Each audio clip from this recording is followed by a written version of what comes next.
Good evening and welcome to Momentous Live, episode 72. I'm Tristan Jutra. I'm Tasia Custody. And I'm Gray Williams. Hi, everybody. Hi. Your levels are just a touch low, Gray, so let's get you a little bit higher so we don't dominate, especially when Tasia gets going and she starts clipping. It's true. Apologies in advance.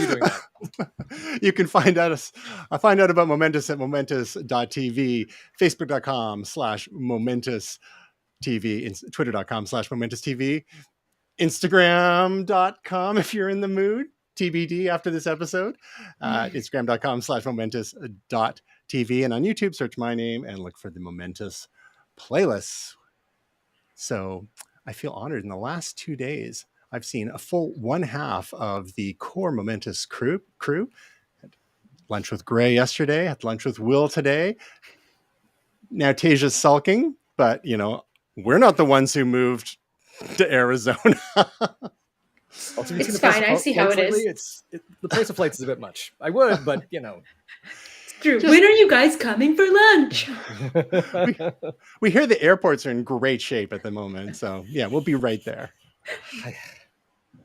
So let's get right into it with a little bit of follow-up. Well, before that, we'll just, as usual, we start with some follow-up, and we're going to get into some AI wackiness, some meta news, metaverse, and Meta the corporation, including Instagram's very bad day.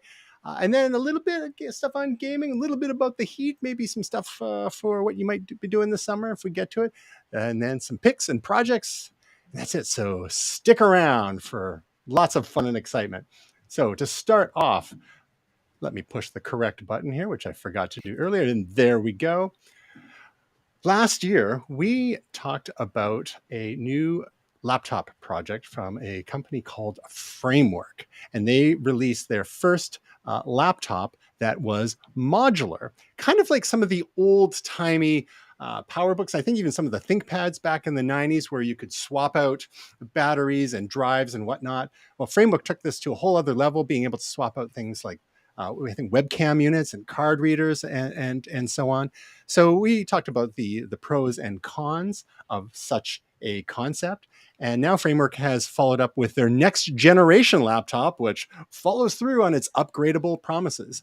However, it seems like the battery life is still a bit of the Achilles heel, and that might be in no small part due to the fact that whenever you have modular components that can be swapped out, that takes more space in the interior of a laptop. So that impinges on the total volume available for your battery, which for most people, battery life is king or queen, however you identify on a given day. And that's what people want the most. So will people be willing to sacrifice battery life for a laptop that's more easily upgradable?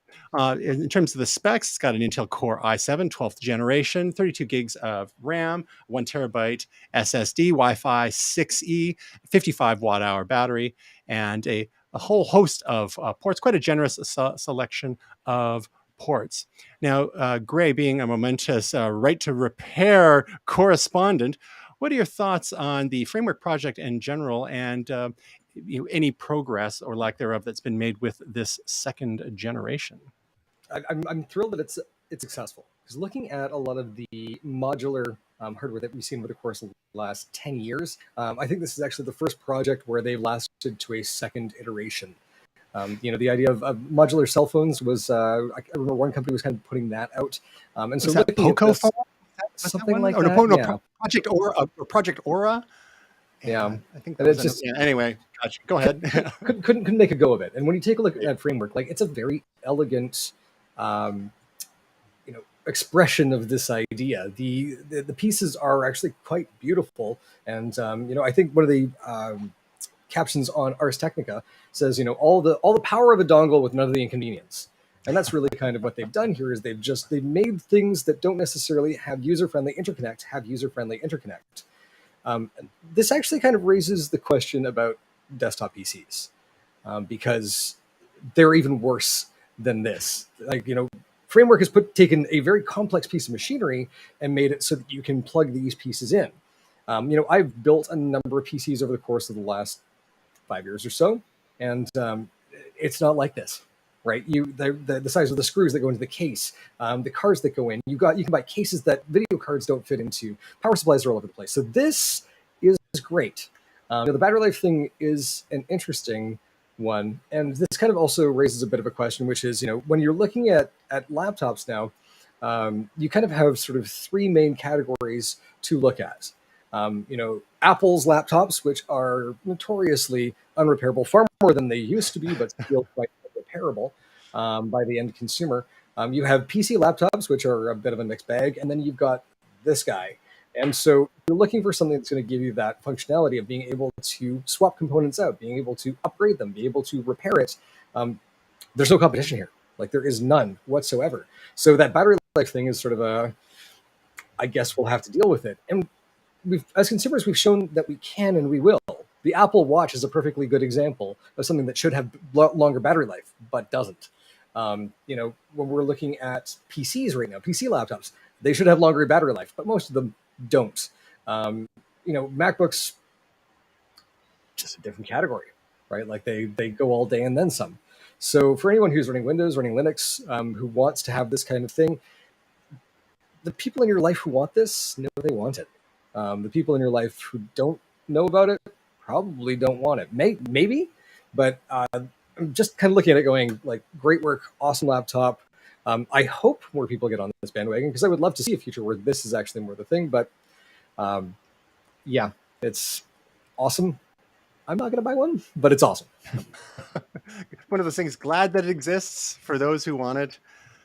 But not for everyone. It seems to be a pretty solid it's like high mid-tier laptop, and the challenge it seems to have is the battery life compared to its peers. It's kind of near the bottom of the end of the pack for comparable ones like the Surface Pro 8, XPS 13, Surface Laptop 4, and the like.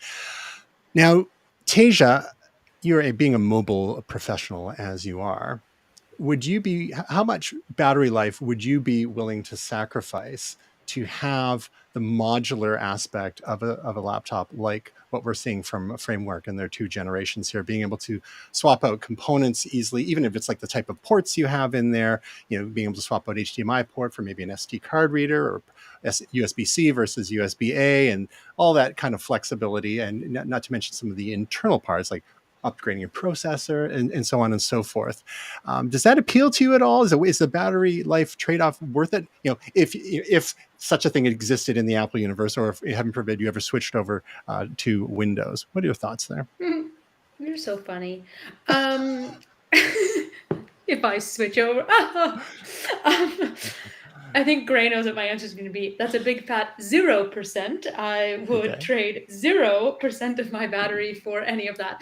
But I mean, it is, I'm also in the same camp in terms of, like, I think it's really good it exists. And there are people who love that. And there are tinkerers who, are good with that type of thing. And there are those type that just use laptops stationary, plugged in all the time. So that batteries don't, doesn't really matter to them. But battery life's everything to me. Never leave home without another battery or charger or anything. So yeah, in those periods that they were comparing, the Framework came in just over 6 hours, which is respectable-ish, especially compared to some of the beasts with the giant screens that people have the brightness cranked on.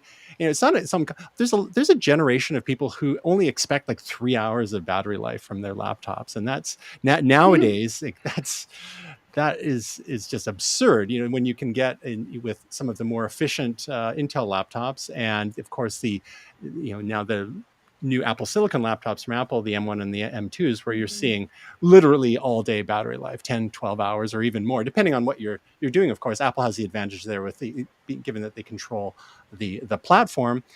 But if that's the number one priority for other people, in addition to Tasia, then that is this could be relegated to the realm of the tinkerers and those maybe who have for philosophical reasons, like, insist on being able to do upgrades on their own. And I think we can all agree, diversity is our strength, even in the tech world. So why not have something for everyone? And if there's enough of a market there to sustain that, then awesome. And if we ever decide to switch to Windows, Tasia, now we've got an extra option. And there's a whole note there on Linux support. I think that's a work in progress because drivers.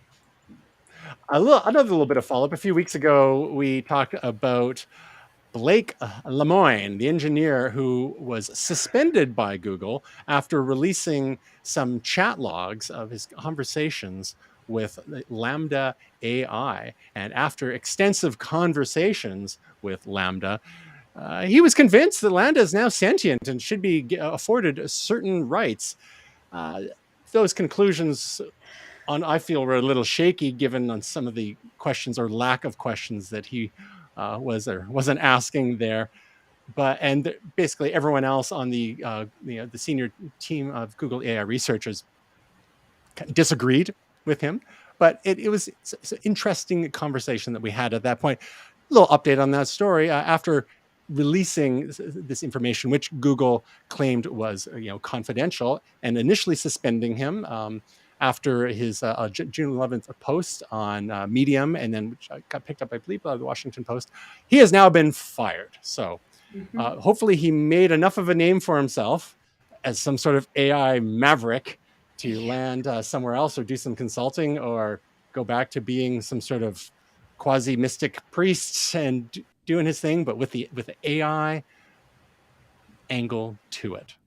Anyway, let's just pour one out. You gotta think that he really truly believed it, because boy, to risk your whole career and reputation on this hill, ooh, it's a tough one, because you knew you were going to get fired. I mean, you released confidential information. It wasn't because of what he said. It's not like he was like, oh, I think this, it's he released the work, part of the work, into the world that is still under development and not for public consumption, and definitely went against their contracts. But boy, he really he laid down, didn't he? He was like, I'm just going to take this one and run with it. But well, he said, I know a person when I talk to it, and hopefully he knows. That's what you're building. You're trying to build something that has a more conversational tone to the answers and can pick up. He failed the Turing test. Oh, no. It passed the Turing test and he failed. Yes. So hopefully he knows a created career when he sees one as well. Poor Blake. Poor Blake. But yeah, well, it'd be interesting to see where this fellow goes, because now he's got some name recognition, right? In other AI news, we've spoken about some fun platforms like DALL-E, DALL-E 2, Midjourney, DALL-E Mini, which is now known as Crayon.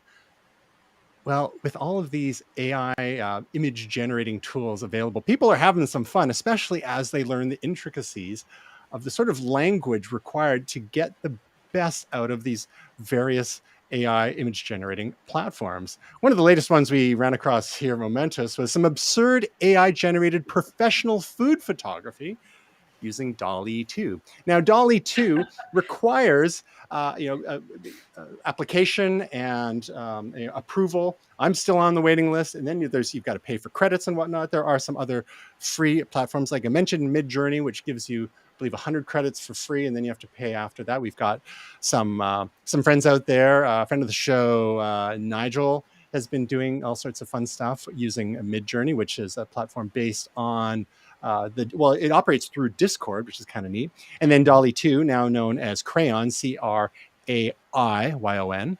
See what they did there? Yes. Is kind of like a baby version of DALL-E. It's not related. They changed the name because it's not actually related to the DALL-E project.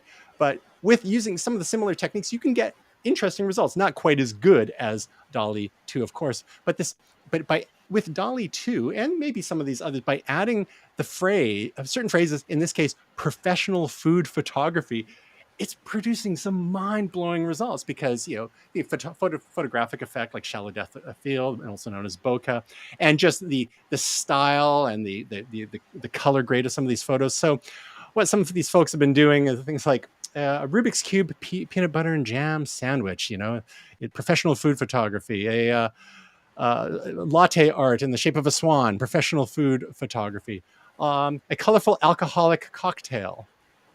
And let's see some of the other ones. And some of the stuff that it comes up with is remarkable. Here you go. A taco in the shape of a heart. Professional food photography. So in this case, the AI is actually inventing new tacos, new shapes of tacos to accommodate that. In one case, it kind of cheated. It made one of the ingredients a heart shape. And then we get next level, like meta sort of level, where it's combining these notions with different styles. A Cobb salad in the shape of a robot emoji. Professional food photography. Like, what is happening here? Like, yeah, this look like semi-legit robot emojis, but made with the ingredients of Cobb salad. That's what I want to do for like my Halloween parties. I just want it to generate like, you know, like a vegetable plate in the shape of a skeleton. Just let it do its thing, and then I don't even have to make one. I can just take the photo. Like I took it, and I can post and then it. Are you gonna copy the design? Yeah, there you go. I mean, because like Gray is mentioned in the past, this sort of thing. I mean, you could go and pass off some of this work as your own, or you could use that as inspiration for projects produced in other media. Here's a Cobb salad in the shape of non-Euclidean geometry. Professional food photography. A hamburger in the shape of 5 dimensions. You think that one through. Professional food photography. So this is basically an exploded hamburger. I'm not sure that's 5 dimensions, or how time is in there and whatever the 5th dimension is. But like, it's remarkable. A SpongeBob SquarePants scrambled egg dish that resembles SpongeBob SquarePants. Get it in there twice. Why not? Professional food photography. And more Cobb salad. They're obsessed with Cobb salad in the shape of a hamburger. Professional food photography. And then, of course, we get to some of the even more delectable things. A hot dog in the shape of a pasta dish. Professional food photography. And it gives you all different approaches to this. Sometimes the hot dog's sticking out of a dish of pasta, and sometimes it's laying across some rotini or other types of pasta with mustard or perhaps Alfredo sauce or even ketchup squirted on top. Like, it just goes on and on. A chocolate cake in the shape of sushi. Professional food photography. So if you want some inspiration, check out Mac Wolf's blog. We'll have the link in the show notes here.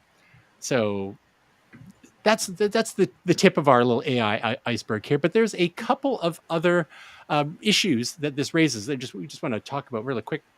One is that the types of skills that one requires to get the best out of these, and what we're seeing in these results here are heavily curated. It takes a lot of trial and error to get the results that you're looking for using any of these AI image generation platforms. So the whole idea of a curator of art, we've got people who have curated art in galleries for decades, if not centuries. And Gray, I'm sure that with an artist in your family, you're familiar with that world, and some of the I guess there's some politics involved. There's like who there's networking is really important there. This is a different type of curation. It's hands-on, and it's just whatever you're trying to give the AI the best instructions to generate the most relevant or most intriguing or most eye-catching or most outrageous imagery. But then another issue that this all raises is that in order to inform the AIs, they've had to go and scrape the web for tons and tons of imagery, including original art, photography, and so on, which raises ethical questions about, how, what it's generating. There could be a little bit from one artist, a little bit from this photographer, a little bit from this food stylist, et cetera, et cetera, et cetera. Some people are saying now, well, it's all a big scam, right? Big tech should be paying for our data, not selling it to us, and even likening it to Soylent Green somehow, because Soylent Green is AI art or something. So, well, they're taking your own stuff and feeding it back to you. Yeah, exactly. Human centipede references. Let's throw those in there while we're at it. So, don't get into DALL-E. Yeah. One of the issues that, the fact, so not only is it feeding it back to you, but then charging you for the privilege, because this stuff requires computing resources, computing time to generate this stuff. So, great. What are your thoughts on these, whether it's the curation side of it or the ethical side of it? You got to pay the bills here. Is it wrong to charge people for access to these platforms? Because otherwise the people who are creating them are just having to foot the bill themselves. I mean, does that seem right? Like, what is your general take? Again, being a creator yourself, and having an artist in the family whose art might be informing some of these AI platforms. Yeah, so I mean, looking at that, like the idea of copyright violation actually kind of comes to mind, because if they're ingesting stuff and learning from it and they're not paying for it, that rubs me the wrong way. And given Google, they actually do know what they've ingested with this, and so anyone who's working on a project like this, they would know where the data is coming from. They can quantify it. The system could be able to tell them this. That's kind of what artificial intelligence does. So that's really frustrating. Basically the idea that you can digest this and then spit it back out. Now here's the thing, and I think this is where the split comes. If a human being does that, if you see a piece of art and you get inspired by it and create something sufficiently different, then you have created a new work of art. But if an algorithm or procedure does that, I don't feel the same way about that right now. I guess that's the nub of the question right there. It's like, well, why not? People learn, people get inspired. Why can't machines learn and get inspired as well, right? This is this unfamiliar territory that they're working through. Yeah, and that's pretty much why I'm stating that opinion. Is I don't know that I can necessarily elucidate why I feel that is different. I think because if you're using traditional Think meat, we don't have the advantages of silicon and these algorithms and the powerful processors that we put behind it. I still think that there has to be some separation between the machines and us until the singularity and we become one, but that's not yet. And so if you're just waiting for Elon and Neuralink, but if you're stealing a human's work, using a machine to create something iterative, that to me is copyright violation, and that sucks. So I would look at this and say, anyone who this is learned from and that has had a copyrighted work probably deserves to be remunerated. And it's probably gonna be hard to do, but then don't ingest the work if you can't for it. So it seems like a little bit of a stutter step of, are we going to stall this technology? Yeah, we might, but there's a right way and a wrong way and a legal way to do this, and it probably should be following the correct legal way. But I don't think it is right now, and that's not great. And this is only one type of medium too. We're not even getting into the notion of AI generated music, for example, or videos, which will encounter the same sort of issues. But again, the similar comparisons will come up. Like a musician can hear other musicians, can get inspired and riff on things. And the courts have decided one way or the other in all sorts of cases whether something actually crosses the boundaries of plagiarism or copyright violation. And sometimes the original songwriters or artists have to get cut in on the deal. So like you mentioned, maybe there is some sort of royalties framework and at the very least some sort of credits. Like there could be like some metadata that says, this image was generated using inspiration from X, Y, and Z. Some of those things are going to be public domain, like in the style of Van Gogh. Well, sorry, I think the copyright is expired on that. But if it's stuff more recent, but then what if it's like 1,000 different components that have been put together there? Then sounds like we might need some blockchain on the case here. Tasia, what do you think? What do you think about this whole issue? Do you look forward to our AI artistic overlords? No, I would just worry about the same things in terms of where it's pulling the information and whose information it's pulling. And as a creator, how do you protect your work should it get pulled in and a bit used? Like, is there protection over a piece of your work that might get used in an AI generated image? Like it becomes this weird gray area. I think this is one of those typical things where it's moving faster than our laws or court systems will. So it's going to be really interesting to see like the first cases that come up with stuff like this. I'm sure the lawyers are just rubbing their hands together in glee to see what comes up. So if you are interested in generating your own professional food photography or Van Gogh inspired art or anything that your mind can imagine, and that's part of it. It's like the blank slate. It's just like, okay, what do I do? I was actually playing around with just typing in headlines from spam email that I get and coming up with some horrifying results. But I want to start adding in some like professional food photography to the end of that and see what happens, like sexy Russian brides, professional food photography. Oh God. It's like refinance your home in the style of Van Gogh, et cetera, et cetera. Now, there is a great workbook that's come out, or a prompt book that's been come out for DALL-E 2, for those who have the privilege of accessing that system. And a lot of these techniques can actually be applicable to some of the other platforms that we mentioned, such as Midjourney and Crayon. And it's a really great guide. You can view it on the web, or you can download the PDF, and it walks you through things like vibes, photography, illustration, art history, 3D artwork, and all sorts of techniques. And then there's an entire showcase as well that shows you some of the amazing stuff that people are generating. It's like, we've even got like Simpsons, in the style of, what is that? Gray, you're familiar with that kind of art, where you kind of light art in 3D space or something? Yes, it's basically just light drawing, which I mean is what photography is in Latin anyway. Photography. There you go. Exactly. So, it gives you guidance on the kind of prompts that you may have better results with.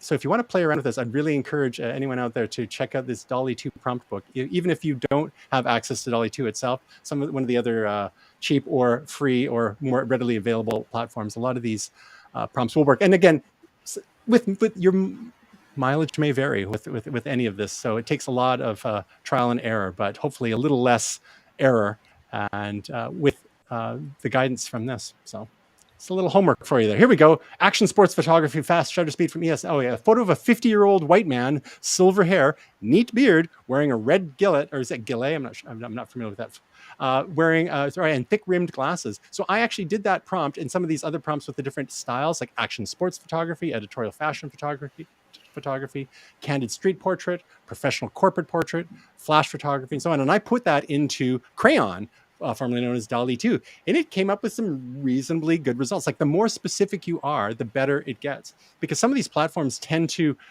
render human faces rather strangely. I've heard that part of that is by design, and but they were loosening that up because they didn't want people doing deep fakes and stuff with them. So anyway, a little something to play with at your leisure. Moving along, I think that's it for our follow up here. Just one little bit. Our resident metaverse correspondent, Gray Williams, will just walk us through a little bit of what's happening with the Meta Quest headset pricing. Yes. Yeah, this is because we can. Straight up, like, looking at it, they're taking a bath on this hardware, and they have been since it launched.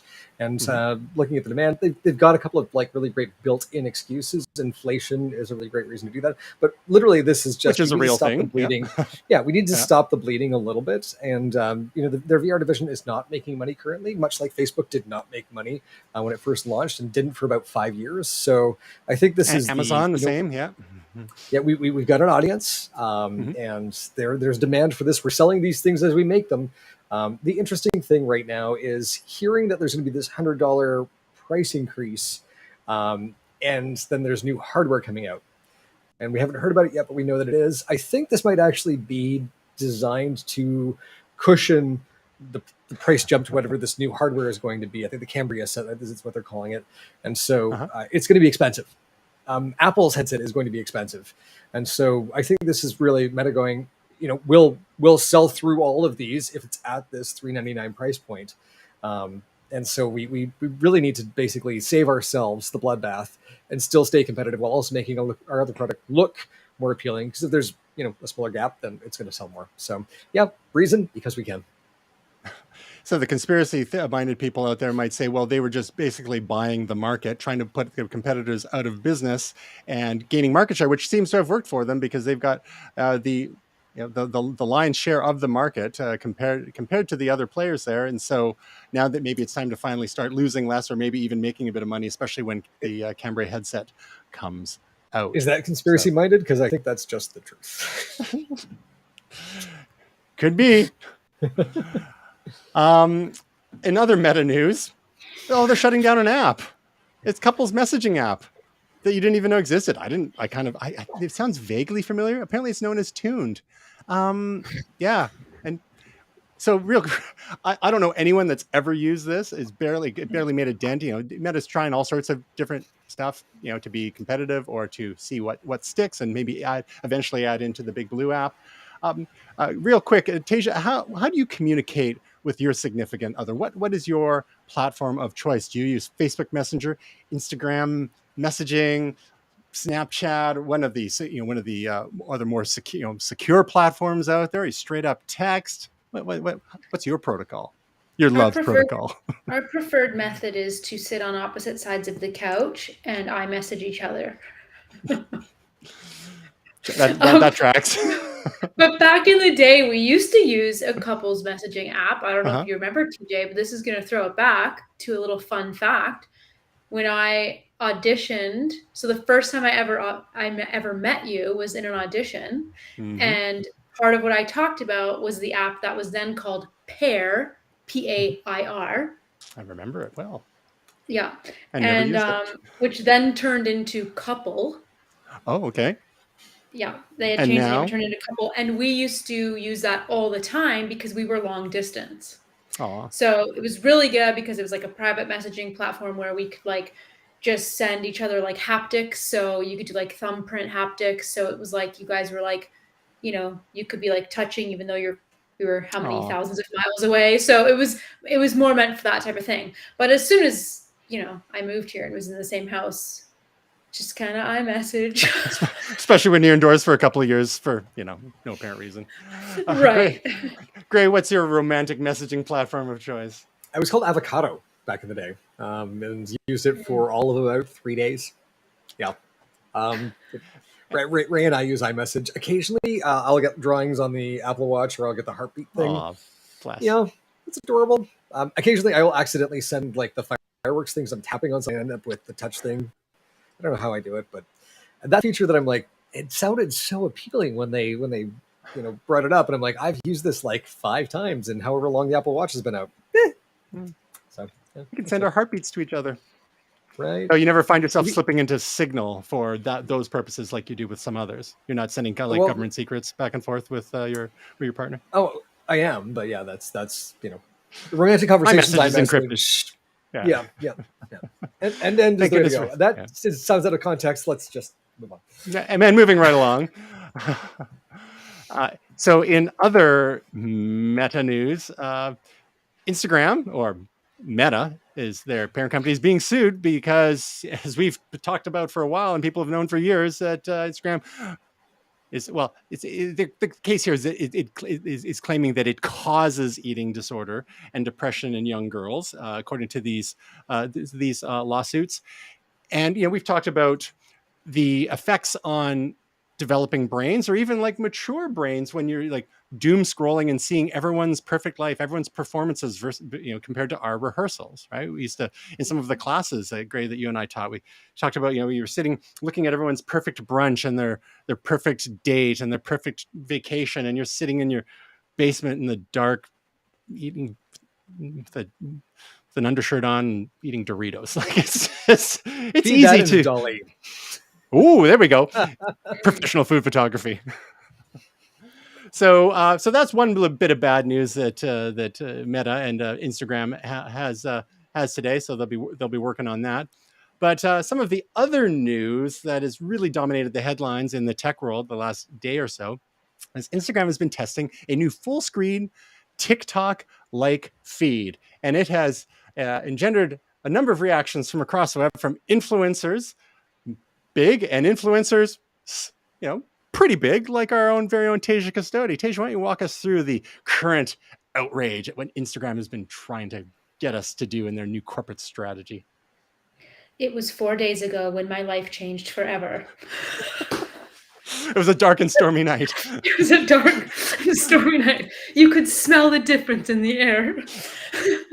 So basically what Instagram's doing now is they have, as a lot of apps do, by the way, I will just preface this saying this is normal. Apps do this. They select users at random a lot of the times, and they will force you into a forced, I can't say the word update because it's not user generated. So you could be running the same version of an app.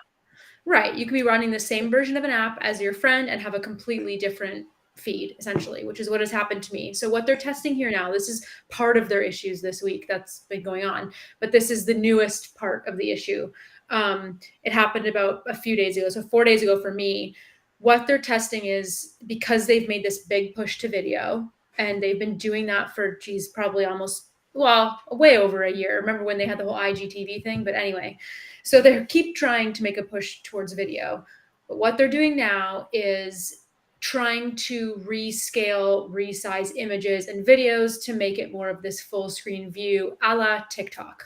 So top, sides to bottom, your whole screen will be one image or video. The issue is, first of all, it sucks. But second, the bigger issue is like that screenshot there doesn't really look like that when you have it on this test. So what's happening is the sizing of everything now is creating a lot of dead space around things. So in particular, what I've noticed is whenever I go back into the app, which is quite rare now because it's rendered it useless for me, the first image or photo, or video, whatever the first post is, it's almost like super shrunken down, and you've got black dead space all around the image, regardless of the size.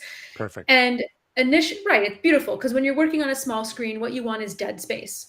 We've got all that real estate to waste, apparently. So instead of on a first swipe, like you would normally swipe to the next post, that doesn't happen anymore. Now on a first swipe, it brings it full screen. So that stupid little image or video you were looking at is now brought full screen. One of the reasons I think they're doing this, and they're not saying they're doing this, is because they're trying to force post interactions.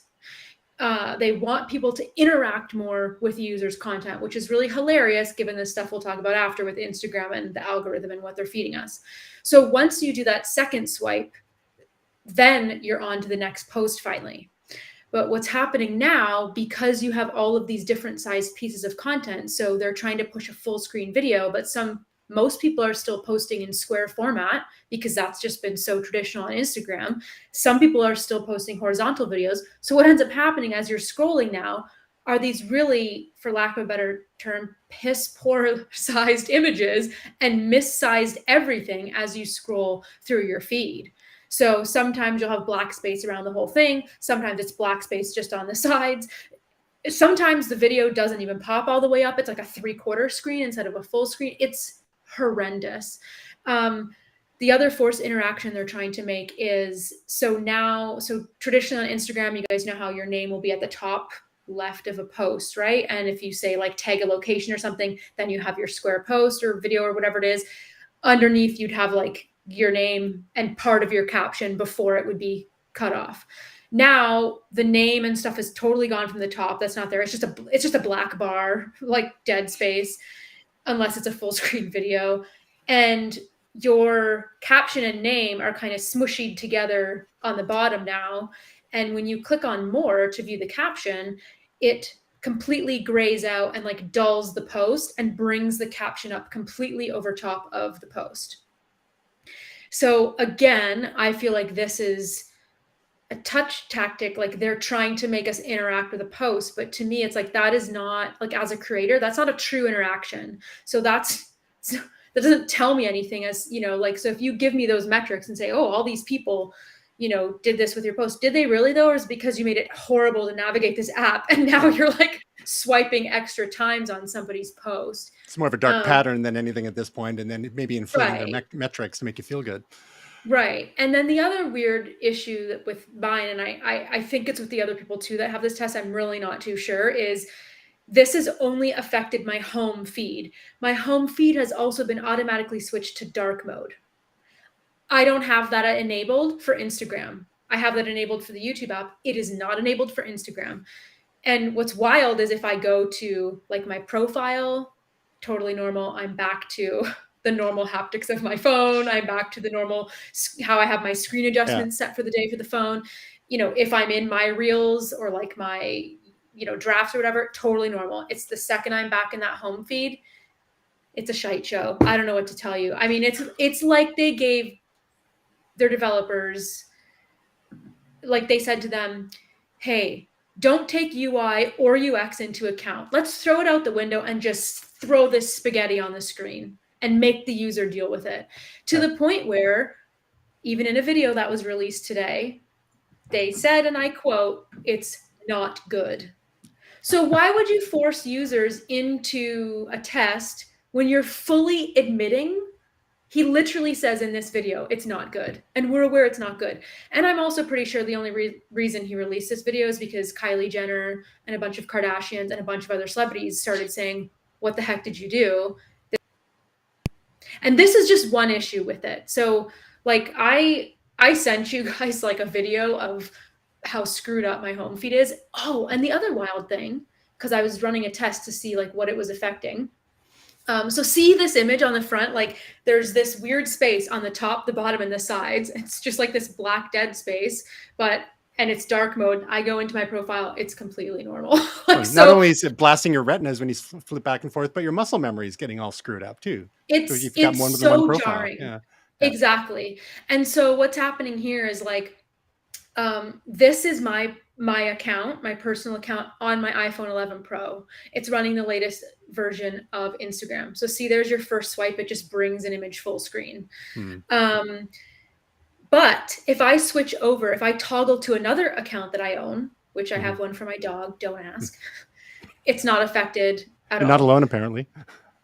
Right? Yeah. What's more wild though, and it's like, okay, I understand they made the announcement today. It's for select users and select accounts. However, I have the Pixel 6 Pro and I have Instagram installed on the Pixel 6 Pro. I'm running the exact same version.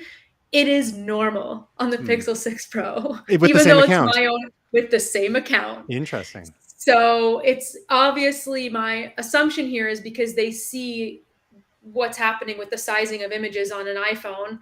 You know, a lot of Android phones have maybe longer, wider screens. So if you think it's a nightmare on this device, it's probably even worse on the other one. I don't know. I'd like to know if anybody out there has Androids and have this test as well. I would like to know. But I will tell you, it was a neat party trick when I said to my friends on Saturday, I can't believe, how can you use this app? This update's horrible. And they didn't know what I was talking about. She said crazy pills. A whole other world. Yes. And then I had to physically show them. It was just, this is just the iceberg. This is just the one thing they've done for, like, you know, the UI, the UX, the user, you know, design and experience issue. It's just one part of that is this this forced test.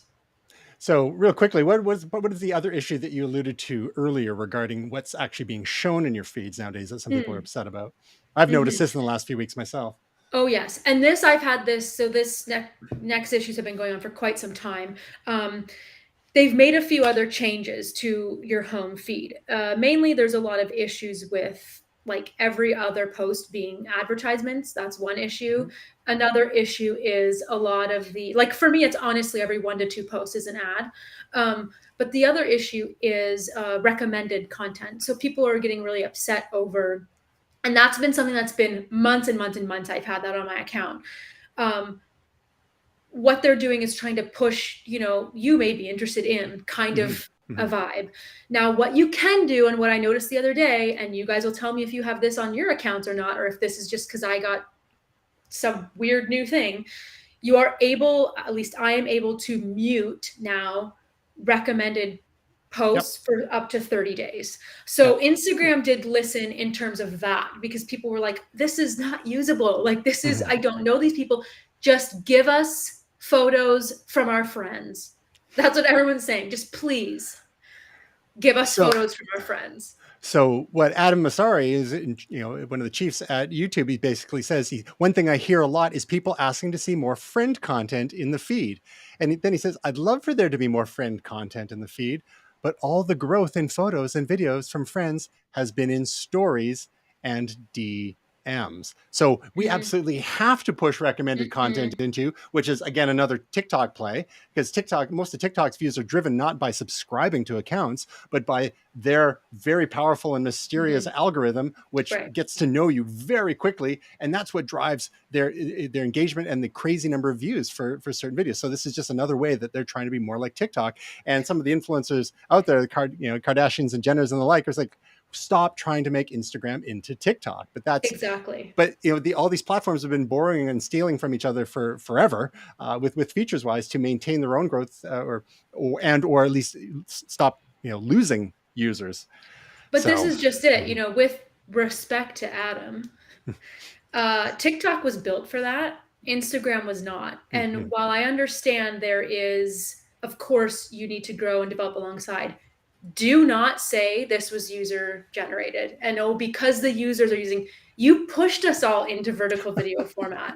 So again, Instagram created that push to any type of video content, whether we're talking what was IGTV, Reels, Stories. Instagram created that push. So for me as a user, that's fine. I think the two can be married nicely together. I don't mind having Reels, you know, as a separate button on Instagram. I like Reels. Sometimes I scroll them well, I used to, but when I could use this app, scroll them mindlessly all day. You know, I make the occasional reel. I think there's a place for it on Instagram. That's great as a nice partner and companion to photos and what people know and love.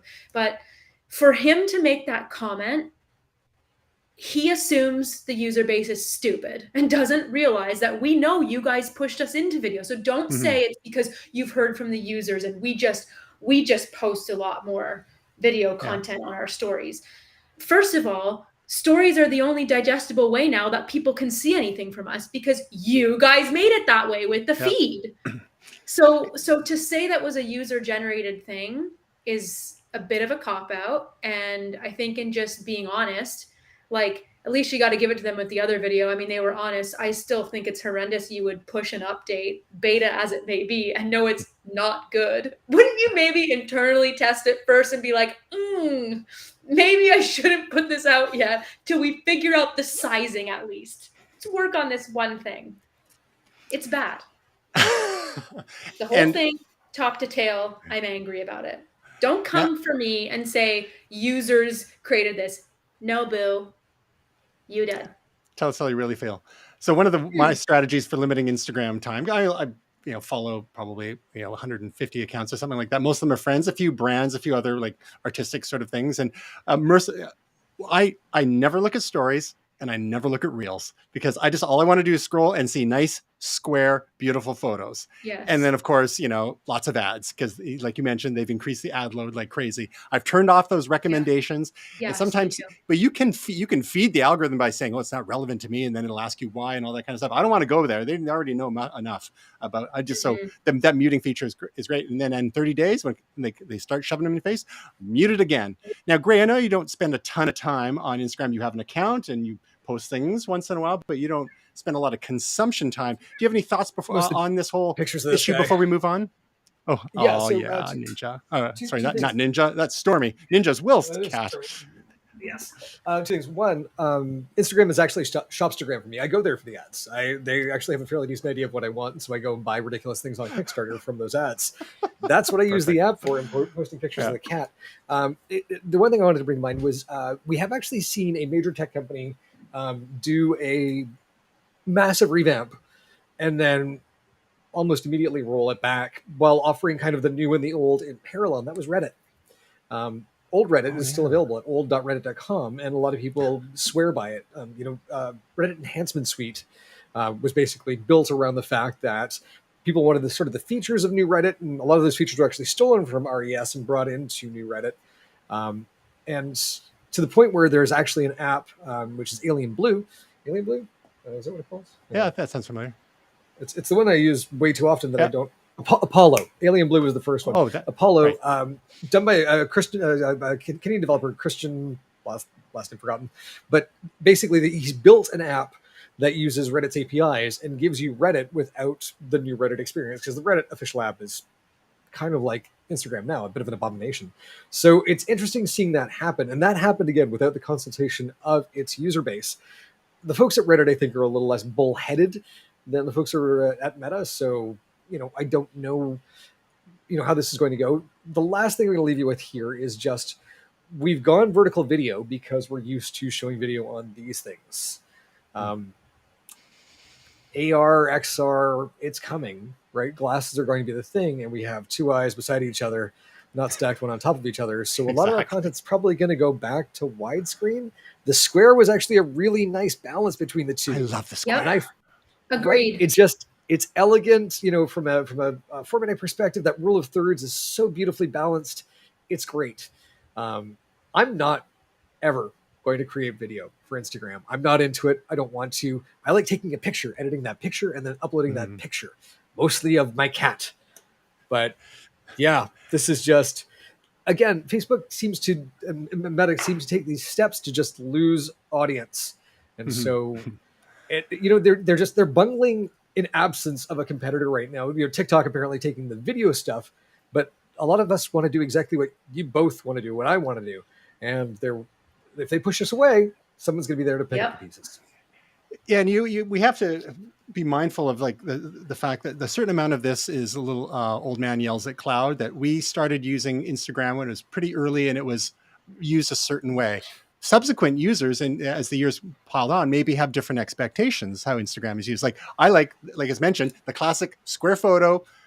I don't know if I've ever posted a non-square photo. That's the way, like, I just like it for that purpose. I use Facebook a certain way. I use YouTube a certain way, but all these platforms are trying to steal from each other. Like Facebook's coming for TikTok, but TikTok's coming for YouTube because they keep increasing the length of their videos. Like they're making a serious play to become the next YouTube. And I'm not I don't really spend time on TikTok because I think there's a number of issues with it, not the least of which is its provenance and the inconsistent policies between certain governments and what they allow and what they don't allow, and that's a whole other thing. Not to mention the algorithm and also what it's doing to people's brains. Not that I have opinions on that. Maybe for another time. Maybe we'll do Momentous After Dark sometime when we get really, really deep into that crap. But everyone's like, all these platforms are coming for each other. They all want to do everything, and a lot of us want to use these platforms for what we use them for originally. Like I like Facebook to see what friends and family are up to. Yeah. And that's mostly it. Like Marketplace is a nice to have, but I don't need it. Messenger is a nice to have, but I don't need it. Like the video features are nice to have, but I don't need them. Like just why is everyone trying to monopolize all of my time? Yeah, exactly. Yeah. I let me go elsewhere for other things. Do what you do really well. Meta is the first. They're the first perpetrator of this terrible. Like you got to hand it to Google. At least YouTube has stuck with what it's good at. Right, they're picture posting there, but they're not they're doing shorts now to push back on TikTok a little, which is still video. It's still video. It's what they do. Yeah, and streaming to go after Twitch. Like everyone's doing. I mean, like, and then still Google video. Itself. Yeah, still video. Right? Yeah. No, it's true though. But like, this is the thing. And again, I'm waiting for YouTube stills. That's gonna be the next. Oh, geez, right. Well, technically, on their community page, you can. Post that, but like anyway, I talk from both sides of my mouth. I get it because I do get it from the platform perspective, right? But it's like you don't have to be all things to all people. Okay.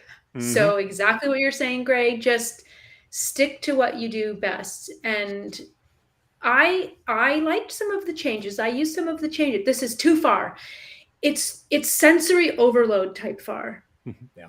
With this new test for me, it becomes such an overwhelming experience, which is not why you go to Instagram. You go to Instagram for a comfort experience. You go to Instagram to see what your friends are up to, or an inspirational or aspirational experience. I follow fitness people and I get inspired, or I see cool travel photos or whatever it might be. So it's like, that's my zen. I don't want to go there and get stressed out. And now I'm like mentally overwhelmed by all this stuff happening on the screen and text overlaying on the videos. And it's like, what's going on?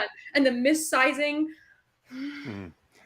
I go to Instagram to feel bad about myself and develop anorexia nervosa. I don't know about you or any other number of there's that too, unfortunately. Conditions and social contagions that are out there that get spread through these platforms. But let's end our little Instagram story on Instagram stories on a happy note and share some of our favorite accounts before we move on straight to our picks and our projects. You have a few favorites here. I do. I'll go really quick. Yeah, just talk us through them here. This is Chessie King. She's really great. I won't credit her with exactly starting the whole movement of, hey, if you have a body, it's a freaking bikini body. Love your body. Like, you're perfect the way you are type thing. So she's like the anti, I need to be thin and whatever. And I have to look this way to be in a bikini. Absolutely love her. She keeps it real with all her followers. She will post images showing what, when she's bloated, what her body looks like. She's recently postpartum, so she'll talk a lot about that. She just normalizes the the human body and what it looks like. And, you know, then this is Lucie B. Fink. She's really great too, because she keeps it quite real. She's also someone that's just postpartum randomly. But she's really, really great because she's just a positive light on the Instagram space. There's not a lot of negative, you know, she never does really negative content. She's really cool with like her little fan base that she's built up, and also takes people through the realities of, you know, her body and all that kind of stuff. You better watch out with these Instagram influencers getting pregnant. You're going to start to get some pretty interesting ads. I know, I do. And I'm like, no, I'm not interested in it. Seriously, mixed messages. I know. And then this is obviously Jennifer Garner. She's just a good follow. Truly joy. It's joy on Instagram. Her little cooking videos are just splendid, and she is just a light. She never posts anything negative. She's just always giving to charity or doing something fun and cool and smiling, or she'll post other people's videos of like people dancing. So like a lot of just art and just a joy. Good stuff. Gray, a couple of Instagram accounts. This is Solo, the Prince of Barkness. This is our poodle. Ray is usually the photographer, although there are a few shots in here by me. And actually, there are a few by Penny, his grandma. So he's adorable. He's wonderful. That's a chaise lounge that we got him for. So, and we do video. We tend to do you know, whenever we're traveling somewhere, there might be you know, and that's video of me. So. And so. Well, and if you play your cards right, you could be like Mr. Bentley the dog, a former student of mine who's said British Terrier has like hundreds of thousands of followers. So, you know, all you have to do is put 17 hours a day into a gray and then doing right. Make that happen. Nope, and then another account for us. This is Sivz. Sivz is a local DJ and music producer, who I actually met at a UBC course that I taught, and just does phenomenal work. Saw at Base Coast most recently, and so I follow this account to find out where Sivz is playing next. So rock and roll. Very cool. Actually, a couple of my EDM, yes. Electronic dance music for the mums out there. And Dad. Hi, Dad.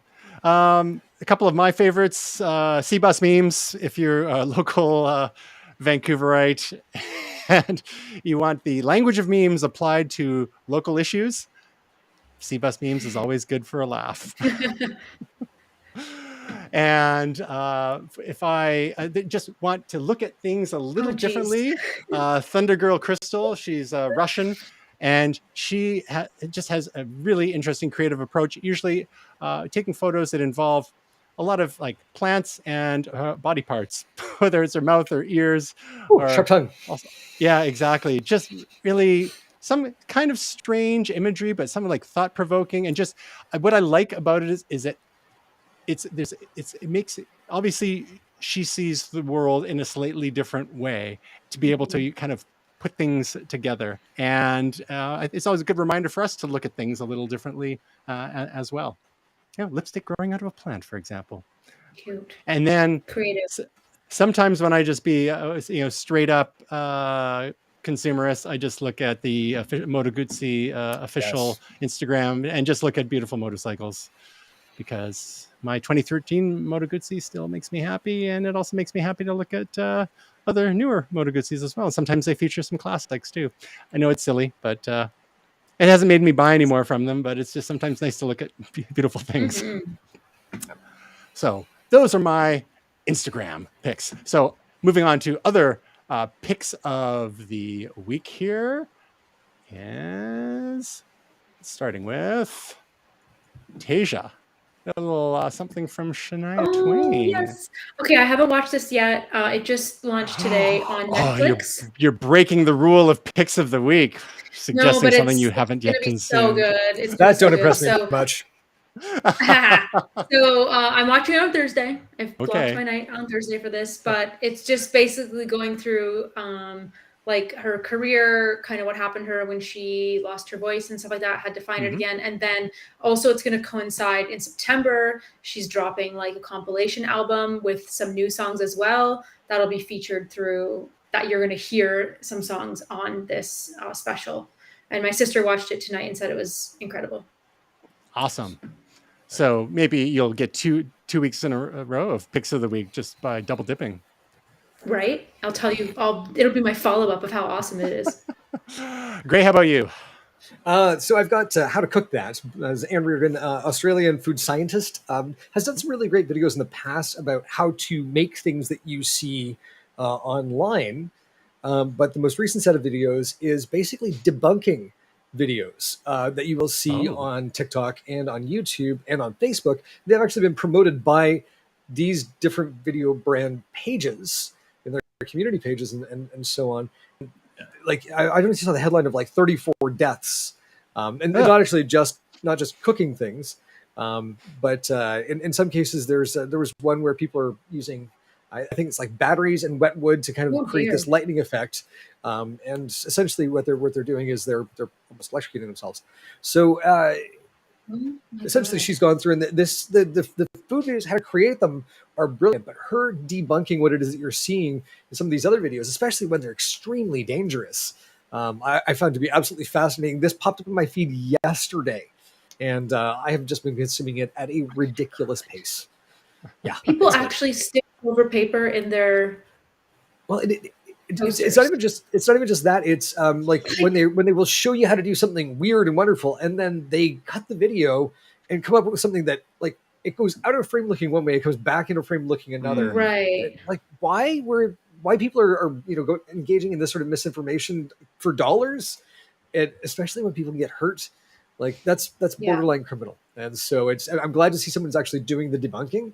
But it's an endemic issue that the last 6 months has just shot up in frequency. She needs to do this on TikTok though, where all Gen Z gets their news from now. Oh, she is. So she's putting it out on both spaces. Yeah. And my pick of the week is Alone season 9 for those for the. Yes, Tasia, it's something to say. You got me hooked on this show years ago, and I can't even remember when, if it was start of pandemic or way pre-pandemic. Brett and I we've already binged the latest season on whatever, I don't even know which platform, Netflix, I think. And like, oh baby, it's so good, Tristan. You got us hooked. So for those not familiar, Alone is I think it's a Canadian US co-production. I actually, one of the cameramen went to my high school, and he used to be cameraman on Dave Chalk Connected way back in the mid 2000s as well. He helped us with one of the seasons there.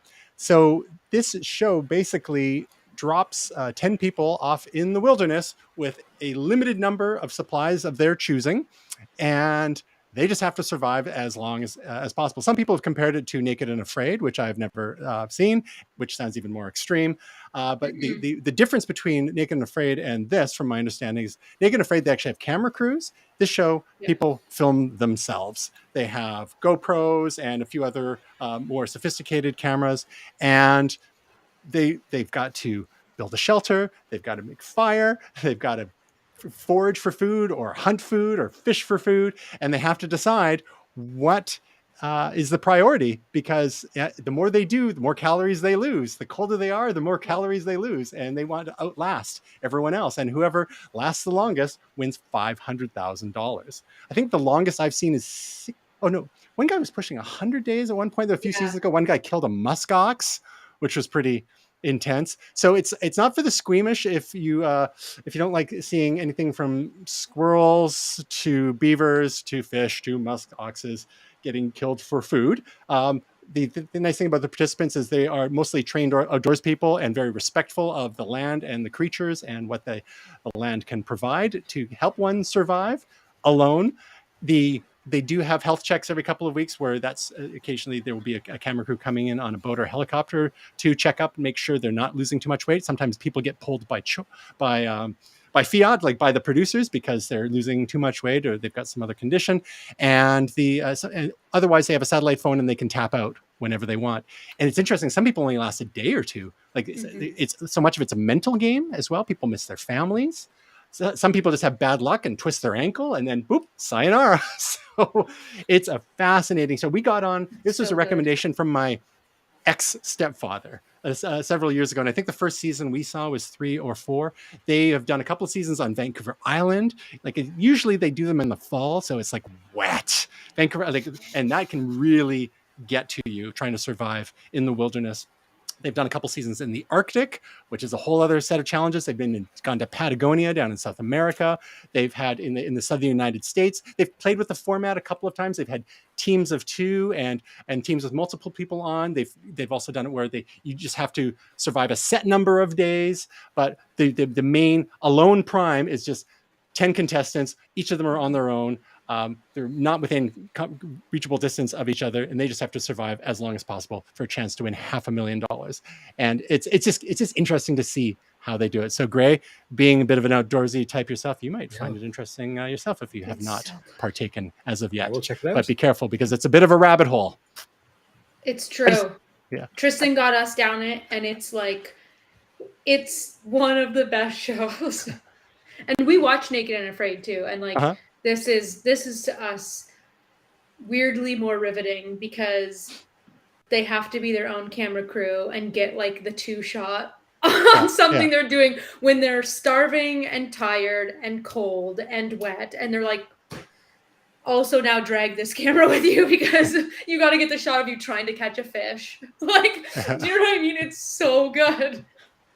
Well, I'm glad you guys like it. That's awesome. So, Gray, your project, you got something going this week here? Yeah, I'm actually working with with Community, which is where Ray is doing some work right now. Community for those listening. Yep, and Aging with Pride is actually a dance for queer seniors. So I'm DJing that from 1 o'clock till 4 o'clock this Friday to kick off part of the Pride festivities, and marching in the parade on Sunday with this group. So. Pretty happy about that, and going to be putting together some great music. And they want to have a last dance, so I have the perfect song for that. I'm pretty excited about it. One other thing, this is the Hawkinstown Soccer Club shirt that I was talking about with Vecna 86 on the back. Oh. Finally arrived, thrilled, one of a kind. Very happy about it. A quick question: what, according to this organization, what does it take to qualify to be a senior? 55 plus. Oh, so just like Denny's, like the Denny's seniors menu. Okay. Yep. Denny's Pride. That's cool. All right, Tasia, how about your project this week? You got another video for us. Yes, just a Google Drive tutorial, desktop tutorial specifically. I hadn't done one in a minute, so I thought it prudent to do one again. But you have to watch it if you want to know about all the features and stuff like that, because I go into the best features, I'm actually sending this to Ray's dad because he just picked up a new MacBook Pro. And we were talking, speaking of Denny's, on my birthday, I went for my free breakfast at Denny's with Jerry. Excellent. We were talking about Google Drive, and I told him about the Google Drive app, which he did not know. So this is perfectly timed. Thank you, Tasia. Yes, you're welcome. But inquiring minds want to know, are we going to see an Instagram video from you this week? No, but I'm working on 2 videos for this week because I am a glutton for punishment. So we look forward to them. I'm waiting on a gift. That's all I have to say. Okay. That's going to be the second video. Well, all I can say is your presence here with us is truly a gift, and we look forward to seeing more of you in August. And Tasia, Custodi, Gray Williams, and all the rest of you out there in the metaverse, not the Instagram videoverse, just to be clear. We hope your week. Oh, hang on. Okay. Don't have a week yet. Find us at momentous.tv. I almost forgot. Follow us and like us and hit all the buttons on twitter.com/momentous.tv, facebook.com/momentous.tv, instagram.com/momentous.tv, and on YouTube, search my name and look for the Momentous playlist there. And now, feel free to have a week that is truly momentous.